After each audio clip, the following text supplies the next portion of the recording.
Pleurer n'est pas pleurer. Dans ton cœur à Jésus-Christ, il y a de l'espoir pour toi. Aïe. Si vous avez moins de 20 ans, cette vidéo n'est pas pour vous. Hello les gars. Hello les gars, j'espère que vous allez bien. Aujourd'hui on se retrouve pour une nouvelle vidéo et on a une invitée exceptionnelle. Il s'agit de Manuela, avec qui on va un peu papoter. Il faut savoir que c'est qui? Manuela c'est ma bestie. C'est le sang. Le sang de la veine. Ma sœur d'une autre mère. Tu vois ce que je veux dire? On va discuter un petit peu. Des sujets qui fâchent, des sujets qui piquent. Ça pique? Pique fort. Ça pique où? Pique dans le cœur. Dans les organes. D'ailleurs, elle est gentille, elle nous reçoit dans sa cuisine. Et on est en train de faire à manger en même temps. Donc, ça va être difficile de filmer et de vous montrer ce qu'on fait à manger. Mais on va essayer quand même de vous montrer 2-3 trucs. Ok? On veut parler du goumin. Expression ivoirienne d'ailleurs. D'ailleurs, elle est ivoirienne. Oui, je suis ivoirienne. C'est quoi le goumin? Définition? Alors, en définition, donc dans le dictionnaire ivoirien, le goumin, c'est les peines de cœur, le chagrin d'amour. Pitié. Cool. Qui se sont concernés par ça? Te sens-tu concerné par le goumin? Question. Question. Bon, c'est bon, on arrête. On arrête, restons concentrés. Effectivement, le chagrin d'amour, je pense qu'il est tous passé à un moment donné, genre. En tout cas, ceux qui ne sont pas passés, ils ont de la chance. Dites-nous comment vous avez fait. Mais parce que là... Mais après, moi, je sais pas si... Imagine, t'as 30 ans, t'as jamais eu de goumin. T'as vu, il va être compliqué aussi, hein. Imagine, t'as ton premier goumin à 30 ans. Il y a des gens qui cherchent pas ça avant. Ah. Ils sont concentrés, hein. C'est vrai, ils aiment papier. Ils aiment l'école. Ils aiment l'école. Ils aiment l'école, du coup. Bien, ils se disent que non, ils n'en ont pas besoin. Enfin, ouais. Il n'y a pas besoin de s'emmerder. C'est ça. Que ça, c'est s'emmerder. C'est ça, c'est ça. Tu sais, quand tu as 20 ans, tu es jeune. Moi, je parle pas des gens avant 20 ans parce que eux, ils doivent faire l'école. Ok? Si vous avez moins de 20 ans, cette vidéo n'est pas pour vous. Sont concernés les plus de 20 ans. Donc, la question, c'est comment tu vis ton goumin quand tu as 20 ans ou alors quand tu as 30 ans, en fait? Tu as 20 ans. 40 ans, 50 ans. Ah, on n'est pas encore arrivé là-bas. Ça se trouve, tu as une expérience qui peut te... Quelqu'un qui avait 50 ans, qui avait un goumin? Oui. Ah, ça n'a pas. À 20 ans, je pense qu'en général, t'es quoi? T'es à la fac. Ceux qui ont continué, ils sont à la fac. Moi, je me souviens que le goumin, quand t'étais à la fac, c'était dur, hein. T'avais du mal à étudier, t'avais du mal à réviser. C'était compliqué, hein. Non, mais je te jure. En fait, c'est pareil que quand t'es au lycée. Mais au lycée, voilà, on demande aux gens de se concentrer. Mais à la fac, tu commences ta vie. Ta vie d'adulte. T'es jeune. Ouais, t'es jeune, plein d'énergie. T'as envie de vivre tes expériences. C'est ça. Mais c'est pas forcément évident. Non. Parce que ouais, t'as les cours. Enfin, tu dois rendre compte aux parents. C'est surtout ça. T'as les parents derrière qui attendent que tu ramènes des résultats. Et toi, tu ramènes les goumins. Et toi, tu es dans un goumin. Toi, tu veux dire que tu dors. Le petit monsieur là, il t'a fait. Tu pleures, c'est bon. Pleurer n'est pas pleurer. Message en plus, à cet âge, j'aime fouiller le téléphone. Ta journée impulsif. Genre, tu aimes fouiller le téléphone, regarder des choses que tu n'as même pas envie de voir. Et après, tu pleures. Mais c'est ça le problème, c'est-à-dire que tu fouilles quelque chose que tu sais qui va te faire pleurer. C'est comme quand tu manges le piment. Tu sais que ça va te brûler. Mais tu vas quand même. Mais tu es dedans. Ah, on va faire comment? Non. Vu qu'on part du principe que la majorité des personnes qui sont là ont au moins eu un goumin, enfin, comment le vivre de la meilleure des manières, genre? Justement parce qu'il y a l'enjeu de l'école, il y a l'enjeu de ta santé aussi, parce qu'il ne faut pas avoir le goumin et puis après tu n'arrives plus à manger. Les goumins régime. Non, mais en fait, tu sais, la question, elle est très sensible parce que chaque personne ne vit pas le goumin de la même manière. C'est ça. On a des personnes qui gardent beaucoup dans le cœur et qui sont là, qui ne partagent pas. Tu les vois, ils commencent à maigrir, ça mange pas. Tout à fait. Tu vois, ça fait pitié, quoi. Et après, la personne devient amère. Et à côté de ça, tu en as d'autres qui expriment, tu vois. Moi, je pense que quand on a 20 ans, enfin la plupart du temps, on a nos amis et tout ça. En tout cas, pour les personnes qui sont sociables. Après, on a des personnes qui restent un peu dans leur coin. Mais on a nos amis. Mieux, c'est d'en parler, quoi. C'est ça. Le mieux, c'est d'en parler. De se confier. Exactement. C'est-à-dire qu'on ne se confie pas à tout le monde. Parce qu'il y a des sujets que tu n'as pas envie d'exposer. Le mieux, c'est d'en parler. Avoir quelqu'un, avoir une amie, un ami, on peut être un membre de la famille, mais qui est là, qui peut écouter. Il y a des gourmets qui te font réfléchir. Ah, c'est vrai. En fait, tu te poses des questions sur ton existence elle-même. Non, mais clairement. Et en plus, tu sais, pour les plus sensibles, il y en a dans les périodes de goumin, là, ils se suicident. faut arrêter. Bon, c'est trop tard pour ceux qui se sont déjà suicidés, mais... C'est vrai. Tu vois ce que je veux dire? On est d'accord, c'est que faut pas mettre les relations à un niveau où plus du tout dans ta vie, quoi. Enfin, chacun a ses expériences. Ouais, À 20 ans, la vie n'est pas terminée. c'est ça. La vie n'est pas terminée. Elle commence à peine. Franchement, elle commence à peine, en fait. Franchement, à 30 ans, c'est beaucoup mieux. Parce que quand tu as déjà 30 ans, tu vois, même si tu as gourmand, c'est pas grave parce que tu as des sous pour voyager, tu travailles. Tu vois ce que je veux dire? À 30 ans, t'es un peu plus indépendant. Oui, tu T'es un peux peu plus voyager. indépendante. Si tu as Ça, gourmand, c'est vrai. tu te lèves, tu voyages, tu vas aux Maldives avec tes copines. Tu pars à Dubaï. Tu vois, c'est pas, tu vas à Dubaï. C'est pas la même chose. Alors que quand tu es étudiant et que tu as gourmand, tu es là, tu pleures, mais en plus tu peux partir nulle part. Tu vas aller à la fac, tu vas le croiser encore. Si vous n'êtes pas dans la même classe. Non, mais Dans c'est le même grave. amphi, ça c'est grave. C'est grave, c'est trop dur, c'est trop dur. Donc franchement, il y a ça, mais il y a aussi quelque chose qui est important, c'est d'avoir une vie de prière. Après, chaque personne a son niveau de spiritualité. Mais C'est ce qu'on ça. ne doit pas oublier, c'est vraiment notre vie avec Dieu. C'est ça, Parce qu'une fois qu'on a Dieu dans la vie, il y a des choses qu'on relativise très facilement. clairement. Quelqu'un qui a un gourmand en Dieu et quelqu'un qui a un gourmand sans Dieu, Ils vivent pas c'est sûr qu'ils ne le vivent pas de la même manière. Hein. Non. C'est sûr et certain. hein. Non. C'est pas pareil. Le vrai réconfort, c'est lui en fait. C'est ça. C'est-à-dire que oui, tu peux te confier, ça c'est psychologique. Mais maintenant, qui te travaille de l'intérieur, c'est lui. C'est C'est sûr. lui qui va te guérir parce que c'est pas l'autre imbécile qui t'a donné le gourmand. Mais tu relativises grâce au moment que tu passes dans la prière, au lieu de rester triste, là à pleurer tout le temps, aux activités peut-être que tu peux avoir à l'église. Exactement. La prière aide beaucoup hein, dans ces cas-là. Pour beaucoup de personnes, moi en tout cas mon entourage, quand on avait 20 ans, tu sais, on n'était pas vraiment dans le truc de Dieu, tu vois. On n'était pas aussi impliqués. On n'était pas aussi impliqués à l'époque. Et du coup, ça c'est sûr qu'il y a des gens qui peuvent rencontrer ça. Mais le gourmet rapproche du Seigneur. Le gourmand rapproche du Seigneur. rapproche beaucoup du Ah Seigneur. oui, si vous êtes dans le gourmand, vous allez voir que le Seigneur va devenir une évidence pour vous. Mais en plus de ça, il faut juste que ça continue même après le gourmand. Mais ça rapproche beaucoup. Ça rapproche beaucoup. Ça t'aide vraiment à te dire, ah Seigneur, guide-moi. Ou bien Seigneur, montre-moi quel genre de personne je dois être en fait. Ou bien dévoile-moi seulement la personne avec qui je suis si ce n'est pas une bonne personne. Ça aide hein, ce genre de prière. C'est ça. Hein, chérie Coco? Non mais c'est vrai parce que en fait le truc c'est quoi, c'est qu'il y a des gourmands, les gourmands après rupture, Ouais. et il y a les gourmands de pendant la relation, c'est-à-dire que tu peux être avec quelqu'un et puis ça se passe pas forcément bien quoi. C'est ça. Bien, mais ça veut pas forcément dire que c'est terminé. Ce qui peut faire surmonter la période, c'est vraiment s'attacher au Seigneur. Puis la trentaine, c'est la meilleure des périodes. Franchement, c'est trop bien. Je veux dire, on est vieille. Non, on n'est pas vieille, on n'est pas vieille. Non, on n'est pas vieille, mais je pense que moi aujourd'hui, quand je rentre le soir, je suis contente de ne pas avoir à étudier les leçons. Tu vois, je suis contente de me dire que c'est quelque chose qui est passé parce que mine de rien, c'est une charge mentale de se dire que tu dois réviser tes concours, tes devoirs, tes nanani, nanana. C'est une charge mentale. Partielle. Voilà, tu dois valider tes partiels. Et si en plus de ça, tu es dans une déception amoureuse, bah c'est compliqué en fait. Non, c'est très compliqué. C'est C'est compliqué. très compliqué. On a une valeur en fait intrinsèque que chacun doit Développer. connaître. Non, Ouais. mais doit connaître en fait. C'est-à-dire que ta relation ne te définit pas. En Et effet, ce qui se passe dans ta relation ne te définit pas comme personne. Surtout quand on est jeune. c'est ça.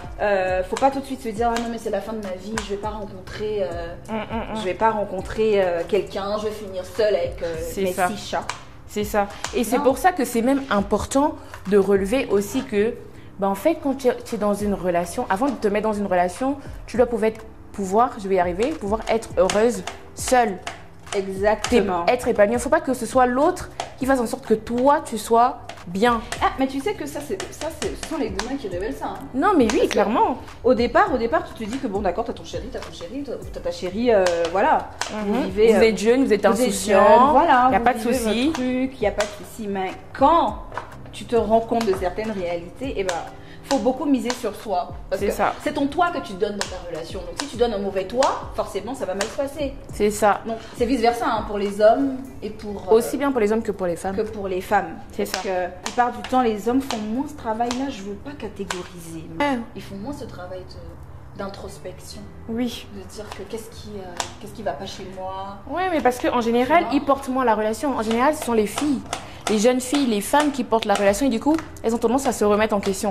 Ça ne veut pas dire que les hommes ne se remettent pas du tout en question, elles mais se remettent en question très tôt. Très tôt, Les dès la hommes première se remettent- remarque. ouais. Dès la première remarque, les femmes ont tendance à se remettre en question, Ouais.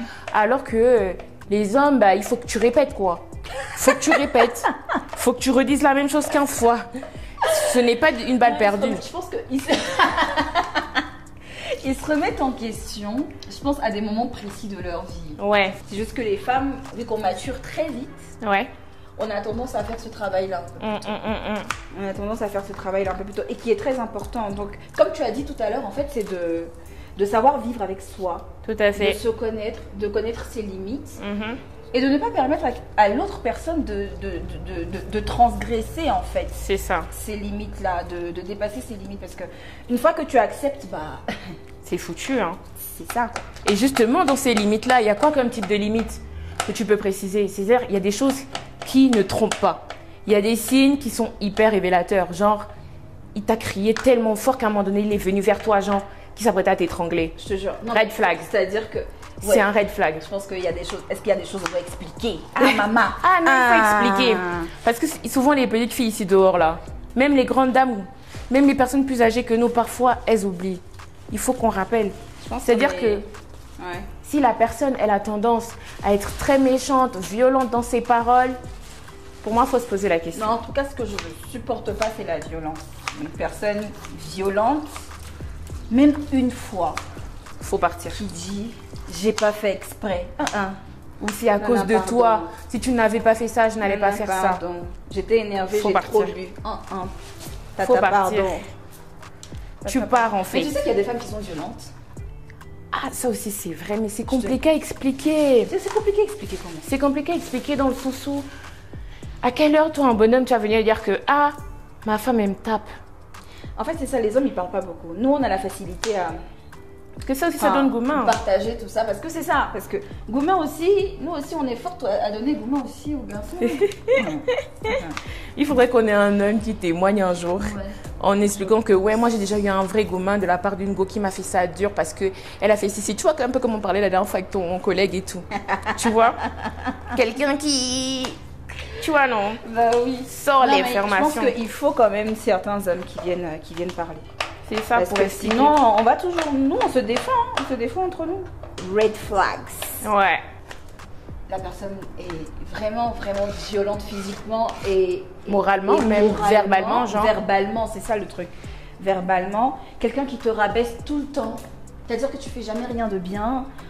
On te rabaisse, tu n'es pas valorisé et tout. On te fait toujours passer pour la personne C'est toi la mauvaise voilà, de qui ne l'histoire. sait pas réfléchir et tout. C'est toi la mauvaise de l'histoire à chaque fois. Faut faire attention. Personne ne doit, je veux dire, Vous faire douter, non? voilà, C'est ça. vous faire douter de qui vous êtes. C'est Ce ça. travail, à vous le faites. C'est-à-dire qu'une personne qui a des critiques, les critiques peuvent être constructives. C'est ça. Quelqu'un qui vient, chérie, non, peut-être que je n'ai pas aimé ta manière de parler ou je n'aime pas quand tu parles comme ça parce que je trouve peut-être que c'est vulgaire. Mhm. Essaie de changer de telle ou telle façon. Ce sont des choses qui sont constructives. Effectivement. Parce qu'on te donne des solutions. Mais une fois qu'on vient te dire tu es bête, tu es vulgaire, tu es sale. Ah non. Red flags. Faut même pas rester dans ce genre de choses. C'est-à-dire c'est soit noir, soit blanc. Si la personne, elle rentre pas dans les conditions, qu'elle fait pas des choses correctement, ciao. C'est clair. Ciao.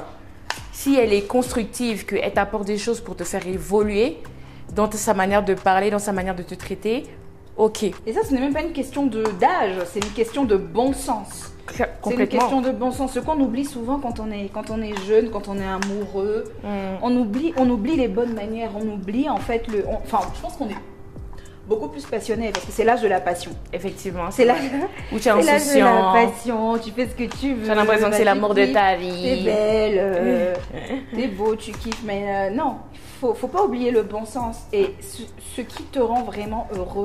Parce que ça sert à rien d'avoir un copain si t'as toujours peur de le voir le soir ou t'as toujours peur de le voir quand il a un peu bu. C'est ça. Ça sert à rien. Ça sert à rien. Ça sert vraiment à C'est-à-dire rien. que tu marches tout le temps sur des œufs, tu peux pas parler, tu peux pas sortir, tu peux pas voir d'autres personnes. Ah, voilà un autre truc. Qui garde. C'est ma copine, tu es mon copain, tu dois pas voir d'autres personnes. C'est-à-dire que Pervers narcissique. tu dois pas sortir, tu dois pas avoir d'amis, tu dois pas appeler telle personne. C'est eux. Et tout, et tout. Non. Les pervers narcissiques. Et il y en a des hommes et des femmes comme ça, un pervers narcissique. Bah oui. Ils veulent pas que tu aies des activités. Alors que toi-même, pour ton équilibre personnel, tu as besoin d'avoir des activités personnelles. Du sport, ça peut être du sport, ça peut être de la danse, ça peut être des moments avec des copines ou des copains. Ça peut être sortir juste le soir. C'est ça. Mais il y a des personnes comme ça qui te gardent. C'est des pervers narcissiques. Il faut les fuir. Il faut les fuir. Il faut pas rester avec eux. Tu peux être jaloux, mais pas jaloux possessif. Pas possessif, genre. Ouais. Non, on peut être possessif. Ouais. Je veux dire que dans la... Tu peux Mais être possessif. il y a un bon côté dans la mais- possessivité, oui. à ton avis? Non, oui, enfin, je veux dire que je suis possessif, j'ai pas envie de partager ce que j'ai. Ah oui, ça, c'est peut sûr. être, ça peut être une sorte d'intérêt. Ok. Mais ça ne veut pas dire que tu n'es pas libre De tes mouvements. de faire ce que tu veux. Je veux dire que tant que tu respectes la relation, Mm. tu es possessif dans ta relation ou tu es possessif dans ok, on a quelque chose qu'on partage à deux. C'est je veux ça. pas que ça soit partout. Tu vois pas qui. N'importe quoi. N'importe quoi. N'importe quelque chose. Genre, on peut avoir une vie. Mais C'est en ça. fait, on est en train de dire ça, mais ça, ce sont des erreurs qu'on a faites, tu vois. mm. Moi, je me rappelle, moi, avec un de mes copains, non, dit, on sort pas, on va pas en boîte. Aïe, Je te jure. ça fait quoi, monsieur? On dit, on va pas en boîte. Le monsieur dit, donc toi aussi, tu vas pas en boîte. Je dis, d'accord. Et Donc, du coup, on est là à un seulement. moment- à un moment, on est là, on se regarde, nos amis sortent, nous, on peut pas sortir. Ouais. Et finalement, on est devenus malheureux. En fait, on est devenus malheureux. Et À ça... force de vouloir être dans Voilà. une bulle, tu penses que c'est à cause de... Oui, c'était Ouais. ça. C'est à force de vouloir surprotéger ta chose. Comme Ouais. si tu n'as pas assez confiance Mhm. en ta relation. C'est ça. Sauf qu'après, on s'étouffe. Bah, quand on s'étouffe, qu'est-ce qu'on fait? Arrive un moment, ça explose et puis. Ouais, et bah puis, oui, c'est ça. Hein. et puis la relation se termine. C'est Exactement. comme ça. Et d'où le goût, hein. D'où le gourmet. Donc il y a des choses, franchement, il faut. Plus on comprend ça tôt, plus on arrive à anticiper. C'est ça. Je vais filmer un peu ce que tu nous fais de bon ici, là. Non, attends, là, je vais faire en fait une sauce, enfin une sorte de pâte, ail et gingembre Mhm. que je vais incorporer dans le sauté en fait tout à l'heure. Génial. Tu vois, pour donner un peu de goût. Ok. Et moi, pendant ce temps, je coupe les carottes. Ouais. Je suis juste l'accompagnatrice. Hein. Honnêtement, je ne sais pas ce que la grande est en train de nous concocter. Concocté. Elle me dit de faire, je fais. Elle me dit stop, je stop. Elle me dit mange, je mange. Donc voilà. Quel conseil tu donnes à une personne qui est aujourd'hui en train de vivre un engouement, pourrait sortir de là? De la tristesse. Ouais. Genre un engouement sévère où tu vois, t'arrives plus à sortir, t'arrives plus à rien faire, genre, tu vois. Relativiser ce mot là, franchement, moi je vais écrire ça en grand dans ma minute. Relativiser. Parce que en fait la tristesse ne te donne pas la solution. C'est vrai, c'est tout à fait normal de se sentir mal. Quand ce que tu n'as pas ou quelqu'un que tu aimes beaucoup t'a fait du mal, voilà. C'est ça. À mon humble avis, Mhm. c'est de se dire que ça ne s'arrêtera pas là. Ouais. Ça ne s'arrêtera pas là. Et ce qui est très important, c'est que de se rappeler ce que Dieu a dit de nous. Ah Bon, nous, ouais. on va vous parler en tant que chrétienne. Tout à fait. Parce que les projets, Dieu il a dit quoi dans sa parole? Mm. Que j'ai des projets pour toi et ces projets-là ne sont pas des projets de malheur. Que des projets de bonheur. Et que en plus de ça, toute chose concourt au bien de ceux qui aiment Dieu. Ça c'est très bien. En fait c'est ça. Toute chose concourt au bien de ceux qui aiment Dieu. Donc une fois que tu t'es confié, une fois que tu as confié cette situation au Seigneur, s'il permet que tu passes par là, c'est pour quelque chose. C'est pour une bonne raison. On a dit le chemin du chrétien n'est pas, c'est un chemin où il y a des moments où tu pleures. Hein. Clairement. Jésus, il a pris, en plus on entend quand même. Jésus, il a pris sa croix, il a pleuré, il a même pleuré, c'est-à-dire que même le sang a coulé de son front. C'est-à-dire qu'une souffrance extrême. Exactement. Mais à la fin, c'était quoi? C'était la résurrection. C'est ça. C'était la joie. À la C'est fin, ça. on est sauvé. Donc oui, on va souvent porter nos croix. C'est On ça. a des croix qu'on va sauver. Mais il faut qu'on regarde à la fin parce que c'est l'espérance, on parle d'espérance. Exactement. Il faut toujours espérer. Et on peut pleurer, C'est normal, tout à fait normal de pleurer. La personne qui dit faut pas pleurer, la personne n'est pas gentille. Faut pleurer. Elle t'a menti. J'ai dit, on a eu le gourmand, on a gratté les murs ici. Tu grattes le mur, le chat. Tu comprends? C'est pas la fin du monde. C'est pas la fin du monde. La vie est devant. Hein. Il y a de l'espoir pour toi. Jésus est la solution. Il y a de l'espoir pour... Dans ton cœur à Jésus-Christ, il y a de l'espoir pour toi. Et tu seras béni. Il y a de l'espoir pour toi. Bon, je pense qu'on peut arrêter ce petit girl talk par là. Hein. Oui, écoute. En tout cas, ça m'a fait plaisir de bavarder pendant que je suis en train de cuisiner. C'est sympa. Hein. Écoute, c'est sympa. Donc voilà. Merci beaucoup. J'espère que vous avez aimé cette petite vidéo. Ouais. Si vous avez aimé, n'oubliez pas de vous abonner, de liker, d'activer la cloche de notification. Et puis on se dit, à bientôt, à bientôt, à bientôt, à bientôt, à bientôt, à bientôt, à bientôt. Wish, wish, wish, wish, wish, wish, wish, wish, wish, wish, wish, wish.